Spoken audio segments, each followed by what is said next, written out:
Muy buenas de nuevo, mis queridos amigos y amigas, a Cumbres Borrascosas de Emily Bronte. Si es la primera vez que entras y la quieres seguir desde el principio, podrás encontrar un enlace a la primera lectura en comentarios. Y bien, pues vamos a seguir conociendo a esta particular familia. Lo que yo me pregunto es ¿por qué son así? ¿Por qué hacen ese tipo de cosas? ¿Qué les habrá pasado en su vida para que sean así? Bueno, ¿amargados? ¿Quién sabe? Pues nada, lo dicho, vamos a... por cierto, habéis visto que he cambiado un poco el aspecto de la miniatura, la he hecho más colorida. Siempre las estoy cambiando, pero bueno, desde que empecé el canal, ¿verdad? Que el canal, bueno, el primer canal, ¿no? Siempre estoy cambiando las miniaturas, pero yo creo que ya más o menos se van a quedar así de este estilo. Aunque este lo he hecho así más colorido. Bueno, espero que os guste de todas formas. Bueno, vamos a seguir. Capítulo 8. Una hermosa mañana de junio, vino al mundo el primer niño que yo había de criar y el último vástago de la antigua raza de los Insou.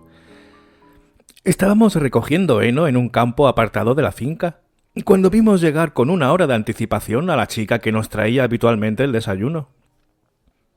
¡Qué niño tan hermoso!, exclamó. Nunca se ha visto uno más guapo.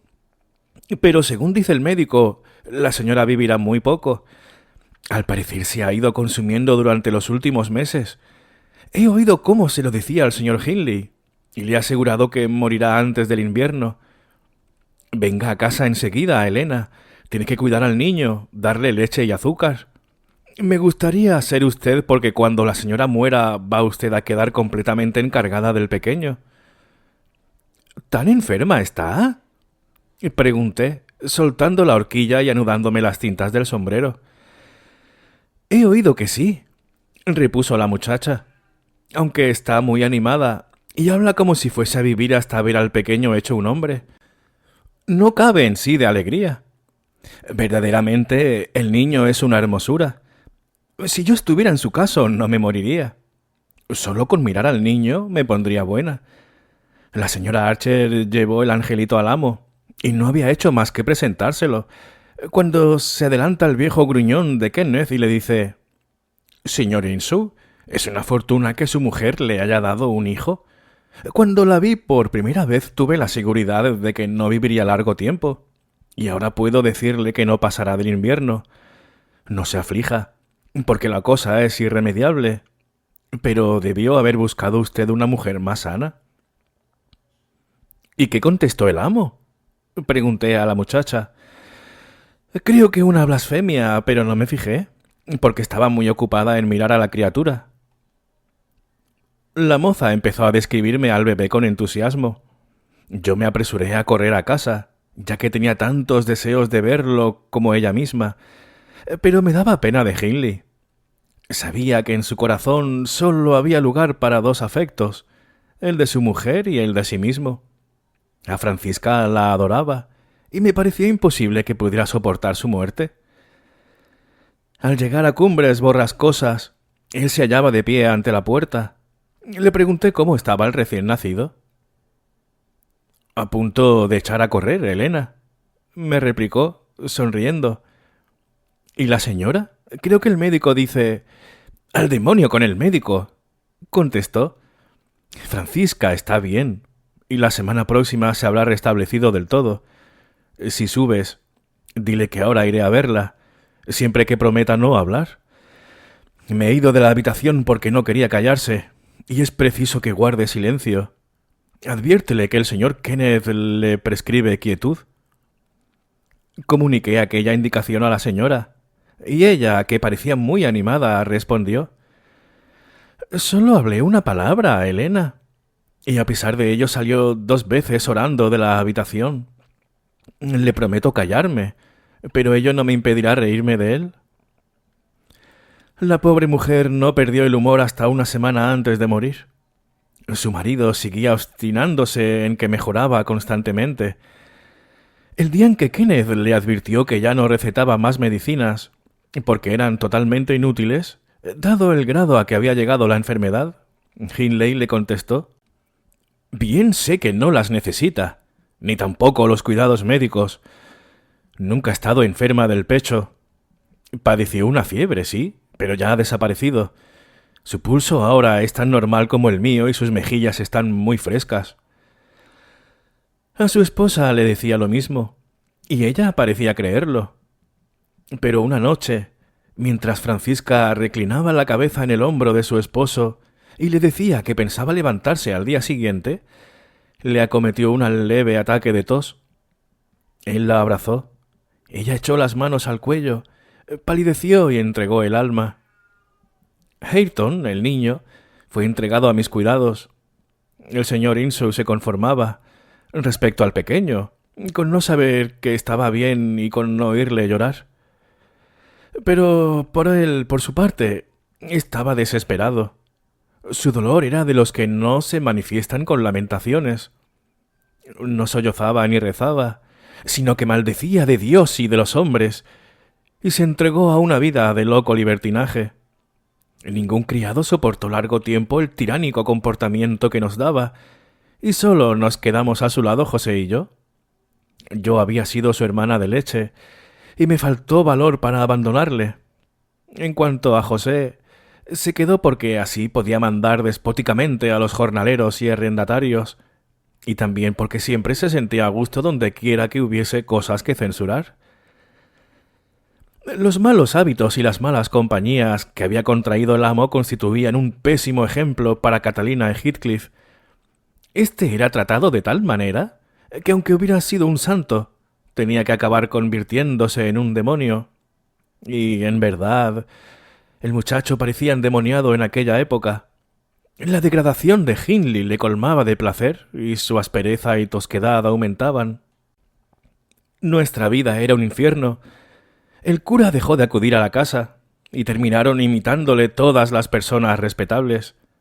Nadie nos trataba, excepto Eduardo Linton, que a veces se presentaba a visitar a Catalina. A los 15 años, la joven se transformó en la reina de la comarca.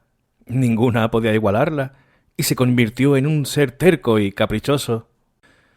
Desde que había dejado de ser niña, yo no la quería, y procuraba humillar su soberbia a todo trance. Pero ella no me hacía caso. Conservó un afecto constante hacia Heathcliff, y no quiso nunca a nadie como a él, ni siquiera al joven Linton. Este fue mi último señor. Su retrato está ahí, sobre la chimenea. Antes, al lado, estaba colgado el de su mujer, y es una pena que lo hayan quitado porque así podría usted haberse hecho una idea de lo que fue. Vamos a repasar eso y verá. La bujía iluminó un rostro de finas facciones, muy semejante al de la joven de las cumbres, pero más pensativo y menos adusto. Era un cuadro agradable. El cabello era rubio y levemente rizado en las sienes, los ojos grandes y reflexivos, y en conjunto una figura que resultaba incluso demasiado graciosa. No me maravillé de que Catalina le hubiese preferido a Heathcliff, pero pensando en que su espíritu debía corresponder a su aspecto, me sorprendió que él se hubiese sentido atraído hacia Catalina Earnshaw. «Es un buen retrato», dije. «¿Es parecido?» «Sí», repuso el ama de llaves. «En general era así. Cuando estaba animado, parecía más guapo aún. A raíz de pasar Catalina aquellas 5 semanas con los Linton, siguió manteniendo relaciones de amistad con ellos. Como disimulaba en su presencia su aspereza acostumbrada, logró cautivarles a todos, en especial a Isabel, que la admiraba, y a su hermano, que terminó por enamorarse de ella. Como esto la complacía, tenía que desarrollar un doble modo de ser, aunque no con mal deseo. Cuando oía comentar que Heathcliff era un rufián y peor que un bruto, se cuidaba mucho de no parecerse a él.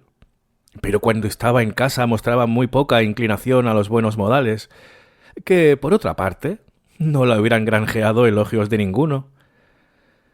Eduardo no se atrevía a frecuentar mucho Cumbres Borrascosas, porque la mala fama que tenía Earnshaw le asustaba, y temía encontrarse con él. Le recibíamos con muchas atenciones. El amo procuraba también no ofenderle, adivinando la razón de sus asiduidades, y, ya que no le fuera posible mostrarse amable, a lo menos procuraba no dejarse ver. Aquellas visitas me parece que no complacían mucho a Catalina. A esta le faltaba malicia y no sabía ser coqueta, de modo que no le agradaba que sus dos amigos se encontrasen, porque si Heathcliff mostraba desprecio hacia Linton, ella no podía mostrarse concorde con él, como lo hacía cuando Eduardo no estaba presente. Y si Linton, a su vez, expresaba antipatía hacia Heathcliff, tampoco osaba llevarle la contraria. Yo me mofé muchas veces de sus indecisiones y de los disgustos que sufría por causa de ellas, y que trataba de ocultar. Me dirá usted que mi actitud era censurable, pero aquella joven era tan soberbia que si quería hacerla más humilde, era forzoso no compadecerla nunca. Al cabo, como no encontraba otro confidente mejor, tuvo que franquearse ante mí. Una tarde en que el señor Insu había salido, Heathcliff resolvió hacer fiesta aquel día. Creo que entonces tenía 16 años, y aunque no era tonto ni feo, su aspecto general era desagradable. La educación que en sus primeros tiempos recibiera se había disipado. Los trabajos a que le dedicaban habían extinguido en él todo amor al estudio y el sentimiento de superioridad que en su niñez le infundieran las atenciones del antiguo amo que ya no existía. Largo tiempo se esforzó en mantenerse al nivel cultural de Catalina, pero al fin tuvo que ceder a la evidencia. Cuando se convenció de que ya no recobraría lo perdido, se abandonó del todo, y su aspecto reflejaba su rebajamiento moral. Tenía un aspecto innoble y grosero, del que actualmente no conserva nada. Se hizo insociable en extremo y parecía complacerse en inspirar repulsión antes que simpatía a los pocos con quienes tenía relación. Cuando no trabajaba, seguía siendo el eterno compañero de Catalina, pero él no le expresaba nunca su afecto verbalmente, y recibía las afectuosas caricias de su amiga sin devolverlas. El día a que me refiero, entró en la habitación donde yo estaba ayudando a vestirse a la señorita Catalina, y anunció su decisión de no trabajar aquella tarde. Ella, que no esperaba tal ocurrencia, había citado a Eduardo y estaba preparándose para recibirle. ¿Tienes algo que hacer esta tarde, Catalina?, le preguntó. ¿Piensas ir de paseo? No, porque está lloviendo. Entonces, ¿por qué te has puesto este vestido de seda? Supongo que no esperarás a nadie. No espero a nadie, que yo sepa, repuso ella. Pero, ¿cómo no estás ya en el campo, Heathcliff? Hace más de una hora que hemos comido. Creía que te habrías marchado ya. Hindley no nos libra a menudo de su odiosa presencia, replicó el muchacho. Hoy no pienso trabajar y me quedaré contigo. Más vale que te vayas, le aconsejó la joven. No sea que José lo cuente. José está cargando tierra en Pensington y no volverá hasta la noche, así que no tiene por qué enterarse. Y Heathcliff se sentó al lado de la lumbre. Catalina frunció el entrecejo y reflexionó unos momentos. Al fin encontró una disculpa para preparar la llegada de su amigo, y dijo, tras un minuto de silencio: Isabel y Eduardo Linton avisaron de que acaso vendrían más tarde. Claro que, como llueve, no espero que lo hagan. Pero si se decidieran y te ven, corres el peligro de sufrir una represión. ¿Que Elena les diga que estás ocupada?, insistió el muchacho. No me hagas irme por esos tontos de tus amigos. A veces me dan ganas de decirte que ellos... Pero prefiero callar. ¿Qué tienes que decir?, exclamó Catalina, turbada. Ah, Elena, agregó, desasiéndose de mis manos. Me has despeinado las ondas. Basta, déjame. ¿Qué estabas a punto de decir, Heathcliff? Fíjate en ese calendario que hay en la pared, repuso él señalando uno que estaba colgando junto a la ventana. Las cruces marcan las tardes que has pasado con Linton y los puntos las que hemos pasado juntos tú y yo, y he marcado pacientemente todos los días. ¿Qué te parece? Vaya una bobada, repuso despectivamente Catalina. ¿A qué viene eso? ¿A que te des cuenta de que reparo en ello?, dijo Heathcliff. ¿Y por qué he de estar siempre contigo?, replicó ella, cada vez más irritada. ¿Para qué me vales? ¿De qué me hablas tú? Lo que haces para distraerme, un niño de pecho lo haría, y lo que dices lo diría un mudo. ¿Antes no me decías eso, Catalina? Repuso Heathcliff muy agitado. ¿No me declarabas que te desagradase mi compañía? Vaya una compañía la de una persona que no sabe nada ni dice nada, comentó la joven. Heathcliff se incorporó, pero antes de que tuviera tiempo de seguir hablando, sentimos un rumor de cascos de caballo, y el señorito Linton entró con la cara rebosando contento. Sin duda, en aquel momento pudo Catalina comparar la diferencia que había entre los dos muchachos, porque era como pasar de una cuenca minera a un hermoso valle, y las voces y modos de ambos confirmaban la primera impresión. Linton sabía expresarse con dulzura y pronunciar las palabras como usted, es decir, de un modo más suave que el que se emplea por estas tierras. ¿No me habré anticipado a la hora?, preguntó el joven, mirándome. Yo estaba enjugando los platos y arreglando los cajones del aparador. No, repuso Catalina. ¿Qué haces ahí, Elena? ¿Trabajar, señorita? Repuse, sin irme, porque tenía orden del señor Hindley de asistir a las entrevistas de Linton con Catalina. Ella se me acercó y me dijo en un cuchicheo: «Vete de aquí y llévate tus trapos. Cuando hay gente de fuera, los criados no están en las habitaciones de los señores». «Puesto que el amo está fuera, debo trabajar», le dije, ya que no le gusta verme hacerlo en presencia de él. Estoy segura de que él me disculparía. «Tampoco a mí me gusta verte trabajar en presencia mía», replicó Catalina imperiosamente.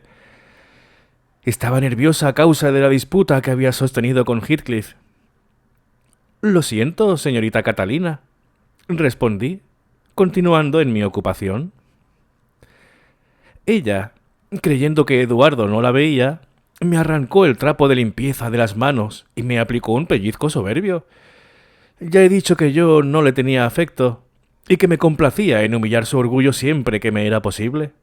Así que me incorporé porque estaba de rodillas y clamé a grito pelado: «¡Señorita! Esto es un atropello y no estoy dispuesta a consentirlo». «¿No te he tocado, embustera?», me contestó, mientras sus dedos se aprestaban a repetir la acción. La rabia le había encendido las mejillas, porque no sabía ocultar sus sentimientos, y siempre que se enfadaba, el rostro se le ponía encarnado como un pimiento. «¿Entonces esto qué es?», le contesté señalándole la señal que el pellizco me había producido en el brazo. Hirió el suelo con el pie, vaciló un segundo y después, sin poderse contener, me dio una bofetada.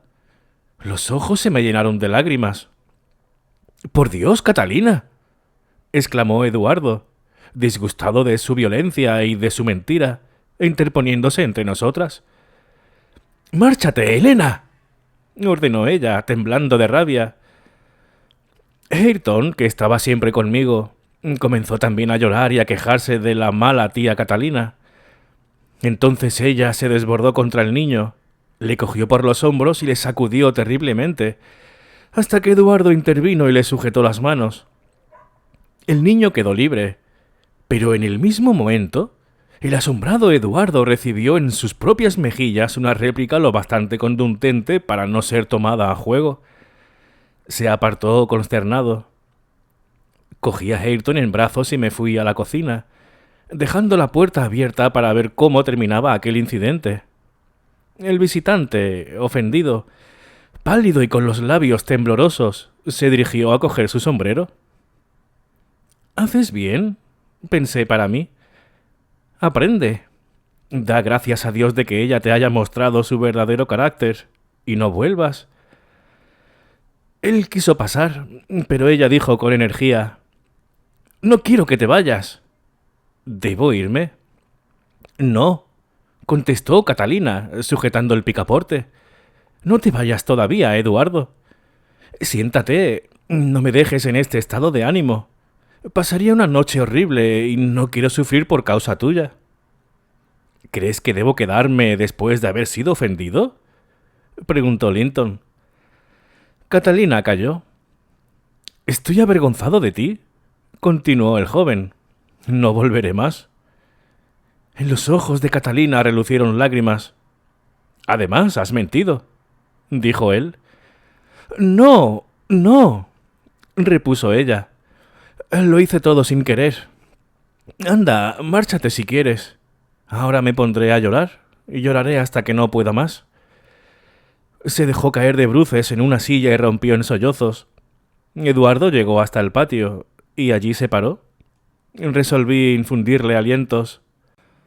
La señorita, le dije, es tan caprichosa como un niño mimado. Vale más que se vaya usted a casa, porque, si no, es capaz de ponerse enferma con tal de disgustarnos. Eduardo contempló la ventana. El pobrecillo era tan capaz de irse como un gato lo es de dejar a medio matar un ratón o a medio devorar un jilguero. Estás perdido, pensé. Te precipitas tú mismo hacia tu destino. No me engañé. Se volvió bruscamente. Entró en la casa, cerró la puerta, y cuando al cabo de un rato fui a advertirles de que el señor Insow había vuelto beodo y con ganas de armar el escándalo, pude comprobar que lo sucedido no había servido sino para aumentar su intimidad y para romper los diques de su timidez juvenil, hasta el punto de que habían comprendido que no solo eran amigos, sino que se querían. Al oír que Hindley había llegado, Linton se fue rápidamente a buscar su caballo y Catalina a su alcoba. Yo me ocupé de esconder al pequeño Hareton y de descargar la escopeta del señor, ya que él tenía la costumbre, cuando se hallaba en aquel estado, de andar con ella, con grave riesgo de la vida para cualquiera que le provocara o simplemente le hiciera alguna observación. Mi precaución impediría que Linton causase algún daño si disparaba. Bien, pues este ha sido el capítulo 8. Ya estamos comprendiendo un poco más el porqué, por lo menos el de los que eran niños que ya no son tan niños, ¿no? Y parece que han descubierto el amor. Mal hecho. Bueno, espero que estéis disfrutando de la lectura. No olvides darle un me gusta y suscribirte si aún no lo has hecho para apoyar el canal. Muchas gracias por tu compañía. Hasta luego.